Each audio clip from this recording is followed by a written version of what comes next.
Bismillahirrahmanirrahim. Assalamu alaikum dear student. This is Paradise College and welcome in class of Bio first year. Students, हमने अपना chapter number 4 start किया हुआ है. आज ही हम लोग उसका नेक्स्ट टॉपिक स्टार्ट करते हैं, that is centriole. Student, centriole क्या है? It is also an organelle that is present in the cytoplasm. ये ऐसी ऑर्गेनेली है जो साइटोप्लाज्म के अंदर पाई जाती है. ये ऑर्गेनेली जो सी हमेशा पेयर की फॉर्म में प्रेजेंट होती है. These are the structures that are always present in the form of a pair. Pair की फॉर्म में प्रेजेंट होती हैं. तो this is also an organelle. Second point क्या है? पेयर की फॉर्म में ये प्रेजेंट होते हैं. तो हमेशा ये पेयर की फॉर्म में ये प्रेजेंट होती हैं और हमेशा ये जो पेयर है, ये जो सेंट्रियोल है, एक दूसरे के राइट एंगल पे प्रेजेंट होते हैं. Always right angle to each other. Right angle पे प्रेजेंट होते हैं. फॉर एग्जाम्पल, अगर ये एक सेंट्रियोल है तो इसका राइट एंगल ऐसे होगा, तो ये दूसरा वाला सेंट्रियोल प्रेजेंट होगा. तो हमेशा पेयर की फॉर्म में प्रेजेंट होते हैं और राइट एंगल बना रहे होते हैं एक दूसरे के साथ. नेक्स्ट देखिए इसका कि इनको पीछे जैसे हमने डिस्कस किया है कि ऑर्गेनेलीज को इनके नाम क्यों दिए गए हैं, इनकी रीज़न क्या है. तो इसी तरह सेंट्रियोल जो है, इसको भी क्यों, इस ऑर्गेनेली को सेंट्रियोल का नाम क्यों दिया गया है? तो सेंट्रियोल, देखिए इधर सेंटर से वर्ड निकला हुआ है. ओल का मतलब लिटिल बिट, थोड़ा बहुत. तो इनकी पोजीशन की बेस पे हमने इनको सेंट्रियोल का नाम दिया है, चूंकि ये जो ऑर्गेनेली है it is present almost near the centre. Centre के करीब करीब पाई जाती है सेल के, इसलिए हम लोग इस ऑर्गेनेली को सेंट्रियोल का नाम देते हैं. स्टूडेंट, डायग्राम में देखिए ज़रा. This is an animal cell. Centre में उसके न्यूक्लियस है और ये जो ऑर्गेनेली है हमेशा न्यूक्लियस के करीब करीब पाई जाती है. पेयर की फॉर्म में है और न्यूक्लियस के करीब है. ठीक है, तो न्यूक्लियस के मतलब सेंटर के करीब करीब है, इसलिए हम लोग इस ऑर्गेनेली को सेंट्रियोल का नाम देते हैं. तो इसकी लोकेशन की बात करें, कहाँ पाई जाती है? Near the nucleus. न्यूक्लियस के करीब करीब ये पाई जाती है. नेक्स्ट एक टर्म है सेंट्रोसोम. सेंट्रोसोम. अब ये सेंट्रोसोम क्या है? Basically it is a region या प्लेस. वो कौन सी प्लेस है जहां पे सेंट्रियोल्स प्रेजेंट होते हैं, उस प्लेस को हम लोग सेंट्रोसोम का नाम देते हैं. देखिए ये जो प्लेस है, this is the centrosome, the region where the centrioles are present. अब इसकी अकरेंस की बात करें, ये किन किन सेल्स के अंदर पाए जाते हैं? अकरेंस, जैसे हमने बात की थी, प्रोकैरियोटिक सेल होते हैं, यूकैरियोटिक सेल होते हैं, एनिमल सेल है, प्लांट सेल है, डिफरेंट टाइप के सेल है. तो ये किन के अंदर पाए जाते हैं centrioles? They are almost present in animal cells. Animal cell जितने भी उनके अंदर ये पाए जाते हैं. उसके अलावा माइक्रो ऑर्गेनिज्म जो उनसे होते हैं, कुछ माइक्रो ऑर्गेनिज्म के अंदर ये पाए जाते हैं. थर्ड जो देखा गया है कि लोअर जो प्लांट होते हैं उनके अंदर पाए जाते हैं, but they are absent in higher plants. लेकिन ये एब्सेंट होते हैं हायर प्लांट्स में. हायर प्लांट्स के दो ग्रुप्स यहाँ पे बता रही हूँ, gymnosperm and angiosperms. These are the higher plants in which the centriole is absent, जहाँ पे सेंट्रियोल एब्सेंट होते हैं. तो फिर क्या जो काम सेंट्रियोल करता है इन हायर प्लांट्स के अंदर नहीं होता होगा? ऐसा बिल्कुल नहीं है, उनके अंदर भी सेंट्रियोल का फंक्शन परफॉर्म हो रहा होता है, लेकिन वहाँ पे सेंट्रियोल की बजाय उससे ही मिलती जुलती स्ट्रक्चर्स प्रेजेंट होती हैं, जिनको हम लोग नाम देते हैं एनालोगस स्ट्रक्चर्स, जो सेंट्रियोल के साथ रिजेंबल कर रही होती है, उनका फंक्शन एक जैसा होता है, इनका फंक्शन सिमिलर होता है, तो वो स्ट्रक्चर जो सी है वहाँ पे सेंट्रियोल का फंक्शंस परफॉर्म कर रही होती हैं। तो बेसिकली इन हायर प्लांट्स के अंदर भी सेंट्रियोल वाला फंक्शन परफॉर्म हो रहा होता है। नेक्स्ट मूव ऑन करते हैं अक्रंस के बाद। अभी हमने बात की है कि ये बेसिकली पेयर की फॉर्म में प्रेजेंट होता है, बट इन नॉर्मल सेल, ये किस सेल की बात कर रहे हैं? नॉर्मल सेल की बात कर रहे हैं कि जो नॉर्मल सेल होता है, जो अपनी एक्टिविटीज नॉर्मली परफॉर्म कर रहा होता है, उन सेल्स के अंदर ये बेसिकली पेयर की फॉर्म में प्रेजेंट होते हैं, बट वन पेयर इनके अंदर होता है। बट जब सेल डिवीजन स्टार्ट करता है, डिवीजन मतलब सेल, एक सेल से बहुत ज़्यादा सेल बनना शुरू हो जाते हैं, ठीक है। तो जब सेल डिवीजन होती है, तो जब सेल डिवाइड होना शुरू कर देता है, उसकी डिवीजन स्टार्ट हो जाती है, तब क्या होता है, ये जो सेल है, सेल के अंदर सेंट्रियोल है पेयर की फॉर्म में, वो डुप्लीकेट कर जाते हैं, मतलब डबल हो जाते हैं। हमने पढ़ा था जब भी सेल की डिवीजन होती है तो उसके अंदर सेल का जितना भी मटेरियल होता है वो सारा का सारा डबल हो जाता है, क्रोमोसोम वगैरह डबल हो जाते हैं, बाकी फर्दर मटेरियल जो है डबल होना शुरू हो जाता है। तो जब बाकी मटेरियल डबल हो रहा है तो सेंट्रियोल भी बेसिकली डबल होते हैं। तो एक पेयर से फिर ड्यूरिंग सेल डिवीजन 2 पेयर्स बन जाते हैं, किसके? सेंट्रियोल्स के 2 पेयर्स बन जाते हैं। एक पेयर जो सा होता है ऑपोजिट पोल की तरफ मूव कर जाता है, दूसरा पोल जो सा सेंट्रियोल है वो दूसरे पोल की तरफ मूव कर जाता है। पोल किसे कहते हैं? And. For example this is a cell, this is a nucleus, इसने सेल डिवीजन स्टार्ट करनी है, तो ये क्या कर गए हैं, एक सेंट्रियोल था, इससे फर्दर दूसरा सेंट्रियोल बना, 2 सेंट्रियोल बन गए, 2 पेयर सेंट्रियोल के बने हैं, ठीक है। तो अब क्या होता है, जब फर्दर डिवीजन, फर्दर प्रोसेस जो आगे स्टार्ट होता है, ये जो सेंट्रियोल है एक पेयर, वो मूव करके इसके बिल्कुल ऑपोजिट साइड पे आ जाता है, ऑपोजिट एंड की तरफ आ जाता है, ठीक है। तो जो इनमें से एक पेयर है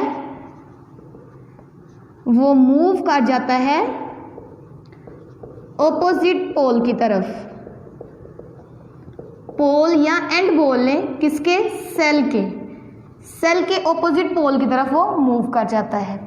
आगे इसका हम लोग फंक्शन भी पढ़ेंगे कि क्यों मूव करता है, ठीक है। तो आपसे एमसीक्यूज में बहुत दफ़ा पूछा जाता है, एमसीक्यूज के लिहाज से ये बहुत ही इंपॉर्टेंट है कि नॉर्मल सेल के अंदर सेंट्रियोल के पेयर कितने हैं या कितने सेंट्रियोल हैं, और जब सेल डिवाइड कर रहा होता है तब ये कितने होते हैं। तो नॉर्मल सेल के अंदर 2 बेसिकली सेंट्रियोल होते हैं, अगर 2 है तो मतलब एक पेयर है। तो सेल जब डिवाइड कर रहा होता है तो उसके अंदर 2 पेयर्स हैं, तो पेयर, एक पेयर में 2 सेंट्रियोल है, तो 2 पेयर्स के अंदर 4 सेंट्रियोल प्रेजेंट होते हैं। तो सेल जब डिवाइड करता है तो उसके अंदर 4 सेंट्रियोल्स होते हैं, लेकिन नॉर्मल सेल के अंदर 2 सेंट्रियोल पेयर की फॉर्म में प्रेजेंट होते हैं। Clear students? नेक्स्ट मूव करते हैं, अब इसकी कंपोजिशन की बात करते हैं। ये किन से मिलके बनता है? कंपोजिशन बेसिकली ये माइक्रोट्यूब्यूल से, जैसे हमने पीछे भी जिक्र किया था साइटोस्केलेटन वाले टॉपिक के अंदर, कि वो भी क्या बनाते हैं? सेंट्रियोल्स। तो बेसिकली ये किससे मिलके बने होते हैं? माइक्रोट्यूब्यूल से। अब अगर हम लोग एक सेंट्रियोल को लें और उसका क्रॉस सेक्शन काटें, क्रॉस सेक्शन मतलब उसको सेंटर से कट करें, तो वो हमें कैसा दिखता है? It is in the form of cylindrical, cylinder की तरह होता है। उसके अंदर हमें 9 माइक्रोट्यूब्यूल्स अरेंज हुई नजर आती हैं, ठीक है। इसके अंदर 9 माइक्रोट्यूब्यूल्स की अरेंजमेंट होती है। यहाँ पे देखिए ज़रा, क्रॉस सेक्शन हमने काटा है तो हमारे पास इस तरह की स्ट्रक्चर आई है। इसके अंदर हमारे पास 9 माइक्रोट्यूब्यूल्स प्रेजेंट होंगी।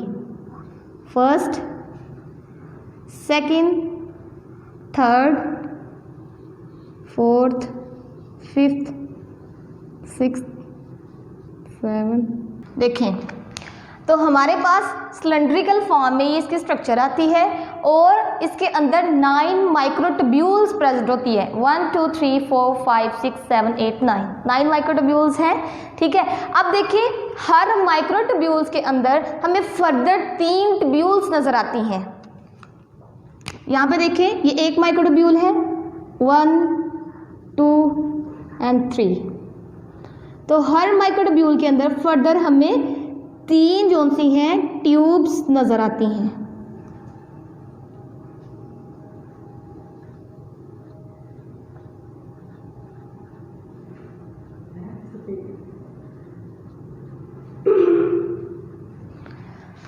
क्लियर?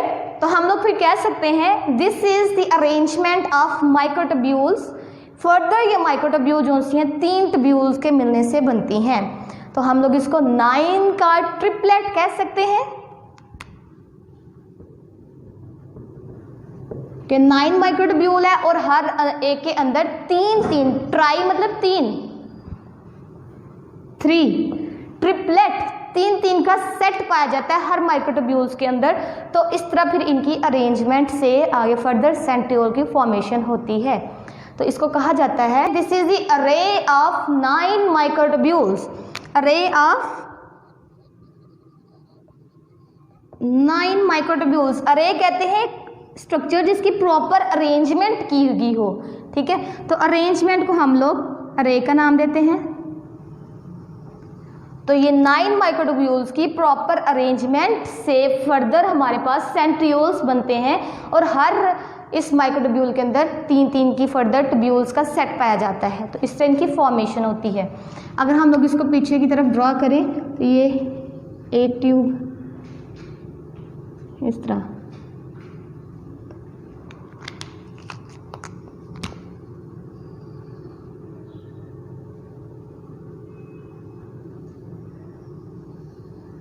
इस तरह फिर हमें सिलेंड्रिकल स्ट्रक्चर में ये नजर आता है। नेक्स्ट जो है फंक्शन सेंट्रियोल्स का क्या होता है। हमने अभी बात की है कि सेंट्रियोल जो से हैं ड्यूरिंग सेल डिवीजन क्या करते हैं, ऑपोजिट पोल्स की तरफ मूव कर जाते हैं। अब ये ऑपोजिट पोल की तरफ क्यों मूव किए, यहाँ पे हम लोग इस पॉइंट को डिस्कस करते हैं।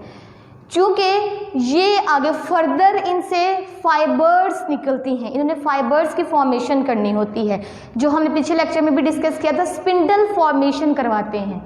तो बेसिकली स्पिंडल जो सी हैं उनकी फॉर्मेशन कौन करवाता है, सेंट्रियोल्स। अब स्पिंडल फॉर्मेशन जो सी स्पिंडल्स एक्चुअली है क्या, these are the fibres like structures. Fibres होते हैं, धागे की तरह की स्ट्रक्चर्स होती हैं जो कि क्रोमोसोम्स को सेपरेट करने में मदद देती हैं at the time of cell division. जब सेल डिवाइड कर रहा होता है, यहाँ पे एक सेंट्रियोल का पेयर है, एक यहाँ पे सेंट्रियोल का पेयर है। ठीक है, 2 सेंट्रियोल के पेयर हैं ये। यहाँ पे क्रोमोसोम्स आप लोगों को पता अरेंज हो जाते हैं और यहाँ से फिर फर्दर फाइबर्स लाइक स्ट्रक्चर्स निकलती हैं। देखिए, तो हर सेंट्रियोल से फाइबर्स की तरह की स्ट्रक्चर्स निकल रही हैं, इनको हम लोग स्पिंडल का नाम देते हैं। स्पिंडल्स क्या कर रही हैं, इन्होंने कॉन्ट्रैक्ट करना है और साथ साथ ये क्रोमोसोम का जो पेयर है, पूरा का पूरा क्रोमोसोम है, इसको सेपरेट कर देना है। नेक्स्ट देखिए, ये एक क्रोमोसोम है, ये इसकी माइक्रोट्यूब्यूल है, स्पिंडल फाइबर है। तो जब ये कॉन्ट्रैक्ट करेगी तो ये वाले पोर्शन को इस तरफ खींच लाएगी, तो दूसरा वाला जो क्रोमोसोम है वो इस तरफ चला जाएगा। ठीक है, तो बेसिकली क्या हो रहा है, ये स्पिंडल फाइबर्स क्या कर रही हैं, क्रोमोसोम्स को सेपरेट कर रही हैं। तो क्रोमोसोम को सेपरेट क्यों किया जाता है, ताकि क्रोमोसोम का नंबर जो नेक्स्ट सेल बन रहे हैं उनके अंदर कांस्टेंट रहे। तो उस चीज़ को इंश्योर करने के लिए स्पिंडल फॉर्मेशन बहुत ज़्यादा ज़रूरी होती है और स्पिंडल्स की वजह से ही ये क्रोमोसोम एक दूसरे से डी अटैच होते हैं। तो फिर हम लोग कहते हैं जो स्पिंडल फॉर्मेशन है वो कौन करवा रहा है, सेंट्रियोल्स। और स्पिंडल्स जो बन रही हैं वो क्या करती हैं, सेपरेट करती है क्रोमोसोम्स को, क्रोमोसोम्स को सेपरेट करती हैं। तो सेपरेशन ऑफ क्रोमोसोम में इन स्पिंडल का बहुत ज़्यादा रोल होता है।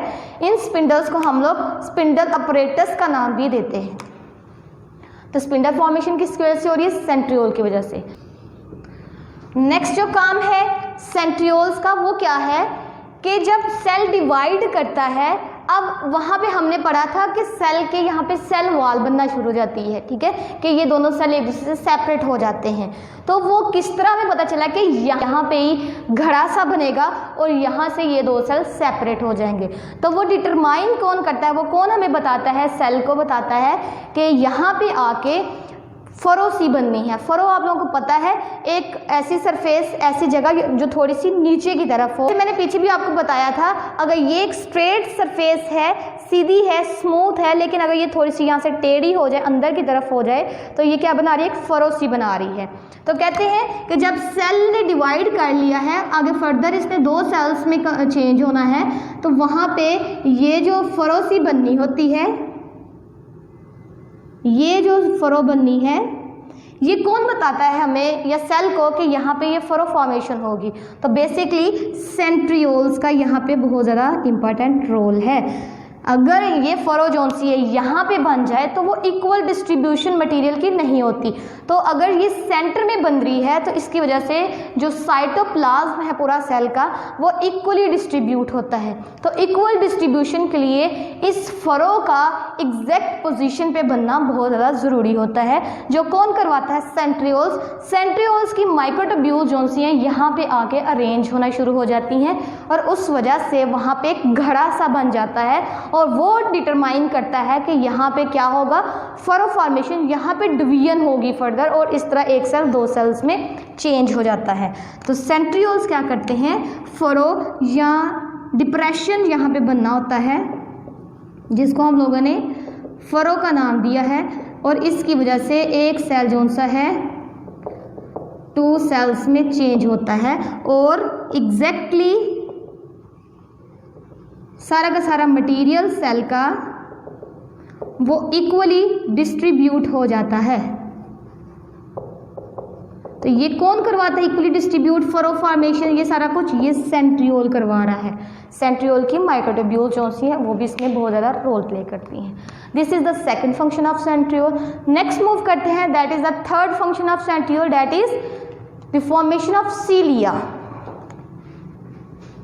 फर्दर सीलिया क्या है? These are the very small hair like structures.